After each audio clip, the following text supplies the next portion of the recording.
Hi, guys, and welcome back to another episode of Not Your Mama's Murder, the podcast where each week we discuss a different true crime case. I'm Elisa Birdhill, and this week we are going to be talking about Logan Tucker. Now, today is Wednesday, so earlier today I quickly sat down and recorded an episode about the overturn of Alec Murdaugh's murder conviction. I am still so stunned about it. As more information have came out, I still have a lot to say, but I'm going to wait and I'm going to save that. The reason I bring this up is because if you listen to that episode, which now would have been 2 days ago, I mentioned that this is a very busy week for our family. Both of my kids have events basically every single day.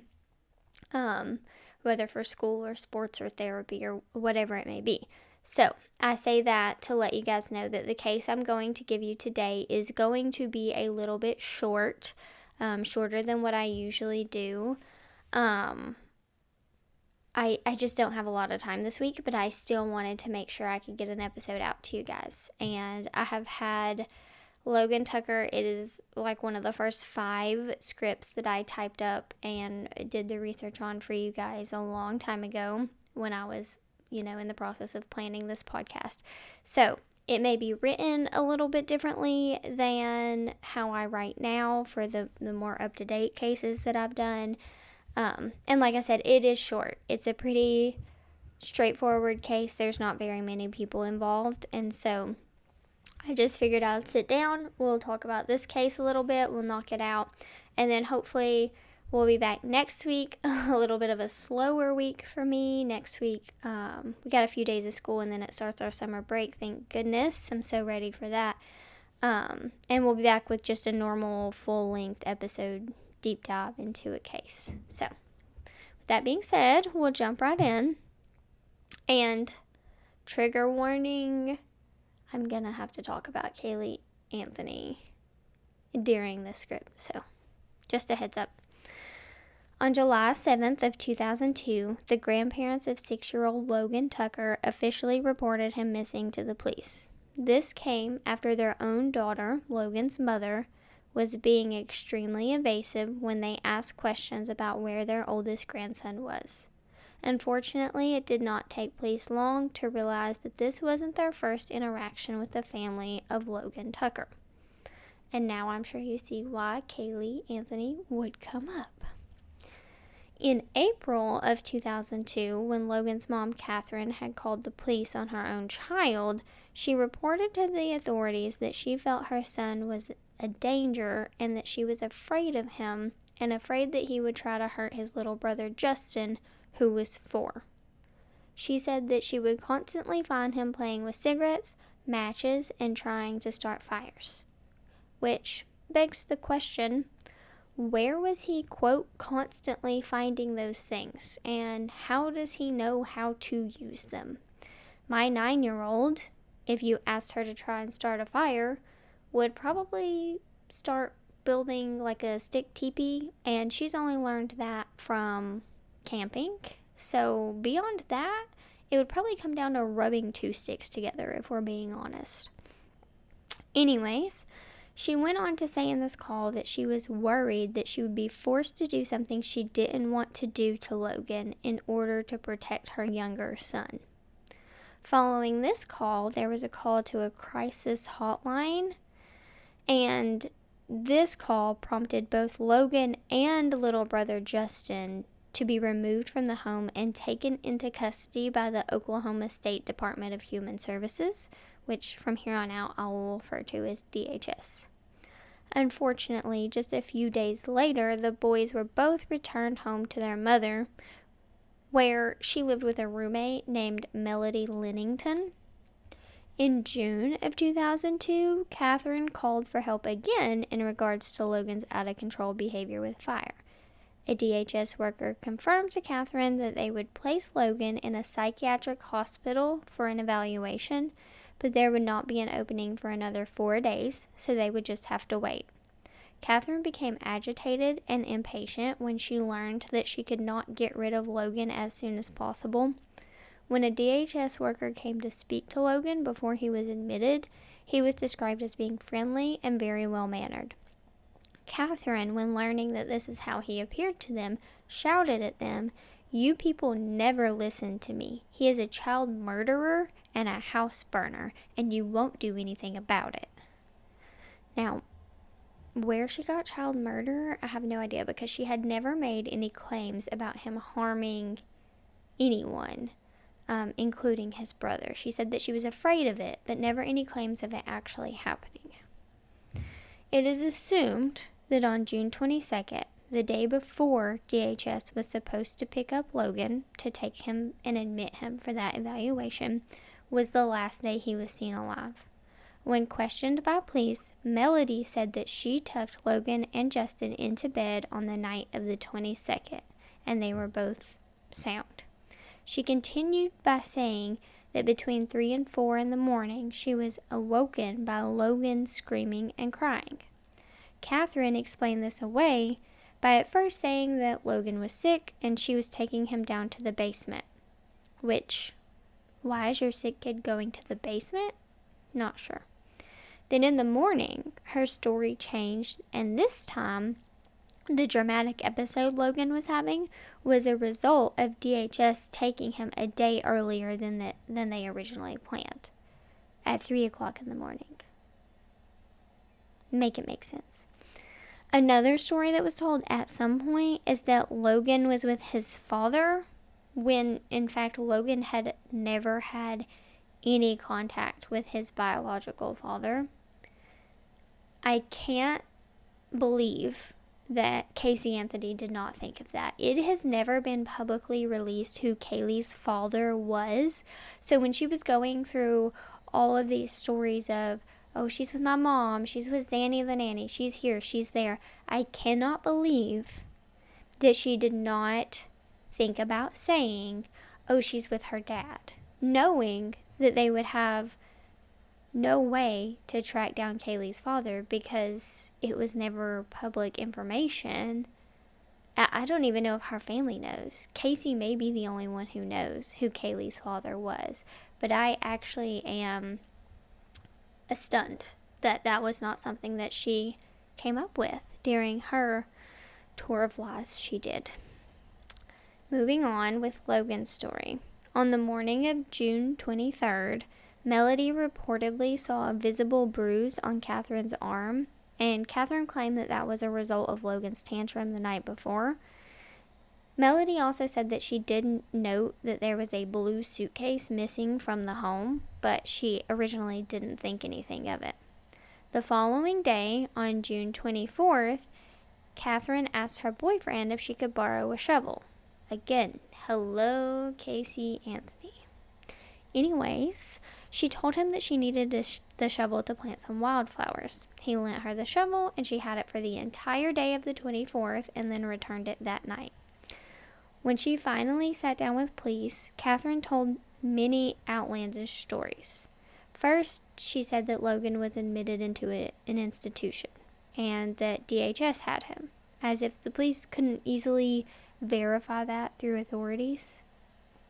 Maybe the wildest story she gave was that she gave Logan away to her brother in order to convince the detectives that this story was the one that was true. Catherine approached a random man, asked him to pretend to be her brother, and to call her phone saying that Logan was adjusting well and that he was very happy in his care. Crazy. And if it's possible for there to be an even crazier story, Justin, Logan's 4-year-old brother, told another story about what had happened to Logan. He told the authorities that his mother loaded the 2 boys up in the car. Logan was pale and wasn't talking or crying because Catherine had stuffed food in his mouth and then taped his mouth and eyes closed. According to Justin, who I just want to note again is 4 years old, Catherine drove far out into the country. When they arrived in a secluded area, Catherine allegedly lifted Logan's limp body out of the car, pulled a sheet of plastic and a shovel from the trunk, and told Justin to stay in the car because there were snakes outside. Justin watched from the car as Catherine crossed a fence, entered a field carrying Logan. Justin said that after some time, Catherine returned to the car alone. She then said to Justin, quote, "Logan went where the bad boys go, and if you ever do anything like he did, you will go to the same place," end quote. A search of Catherine's car seemed to back up Justin's story when the police found a large plastic sheet in her trunk. Along with that search was a search of the house that turned up more evidence suggesting she may be guilty. Found in the basement of the house was masking tape with hair in it, rope used to drain cleaner, and blood stains. The hair and those blood stains would later be confirmed to be Logan's. Even with this physical evidence, it took 4 years for Catherine to be charged with her son's murder, probably due to the lack of body. The police felt that the people's testimony would be the best way to get the conviction, but unfortunately this did mean putting a now 9-year-old Justin on the stand to testify against his own mother. Once on the stand, like his mother, Justin's story began to change. And just a heads up, this is going to get a little bit confusing. I typed this up myself, and I have read it and reread it, and it still gets mixed up in my brain. So be patient with me. I'm going to try and make it make the most sense as possible, but it does get a little hard to follow. Again, he is 9 when he's on the stand. He was 4 when it happened, so you have to take it with a grain of salt. When Justin was asked when the last time he remembered seeing his brother was, he answered, "When she left him at a house where a man lived." He went on to say that his mother took his brother to a house and carried him into the house. He said he couldn't see if she went inside because there were trees in the way. The one thing that remained true from his first story is that Justin said Logan was not talking or moving during the car ride. Just this time the car ride was to the house rather than out to the country. Justin continued his testimony, saying that as he and his mother drove away from the house, he saw a man in the window. He said he remembered talking with 2 DHS workers and taking them to the house where his mother had dropped off Logan. When asked where the house was, he said, quote, "It was my mother's brother's house," end quote.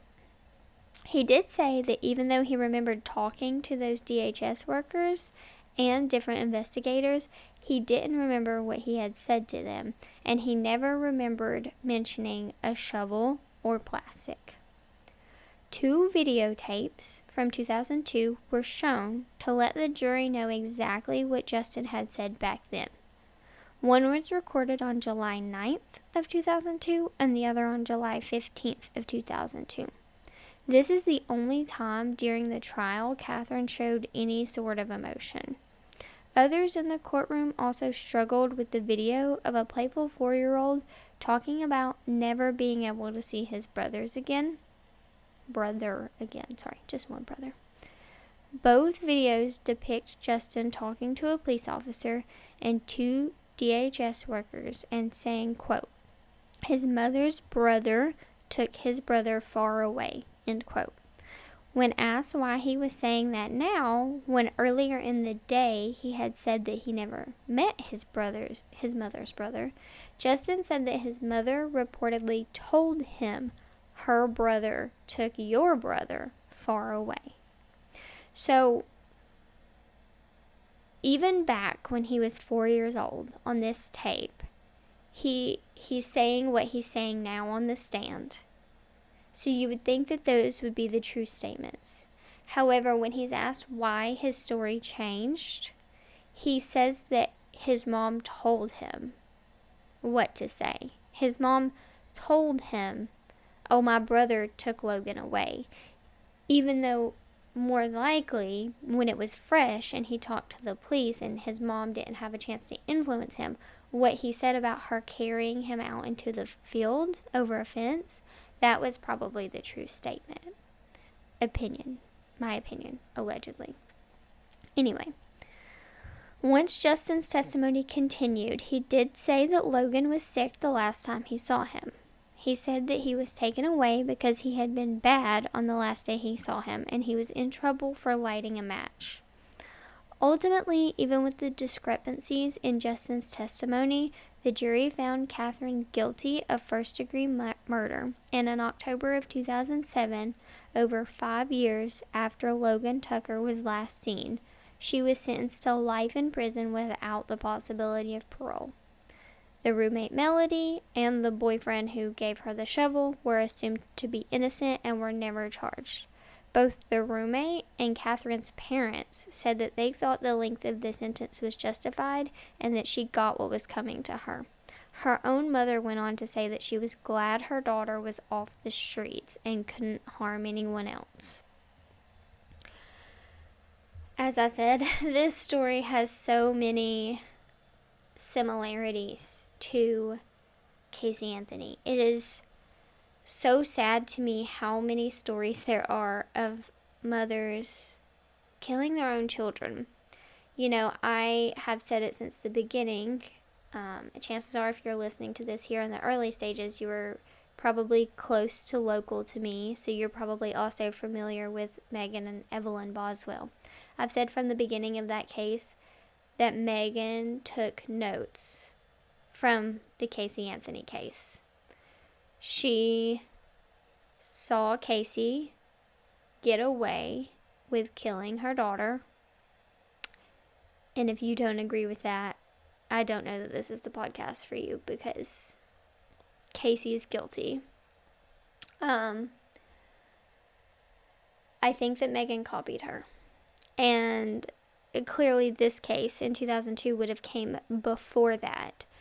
So, and even down to like the tape on the mouth. So it begs the question, was Casey also doing research on how to make her child disappear?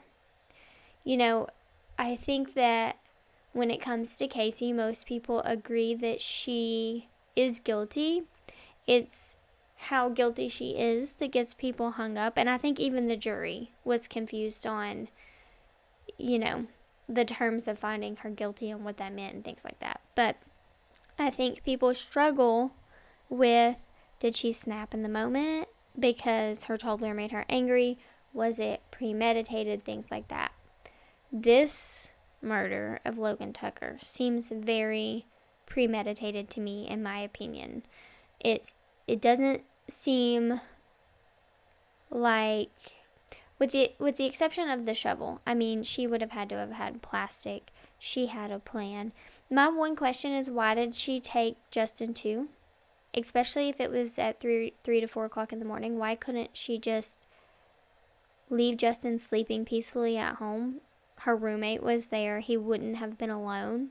That probably would have changed things drastically, because it sounds like Justin was the proverbial nail in her coffin. He gave the testimony that was the strongest, even as a little 4-year-old, and then again as a 9-year-old, that put his mom away.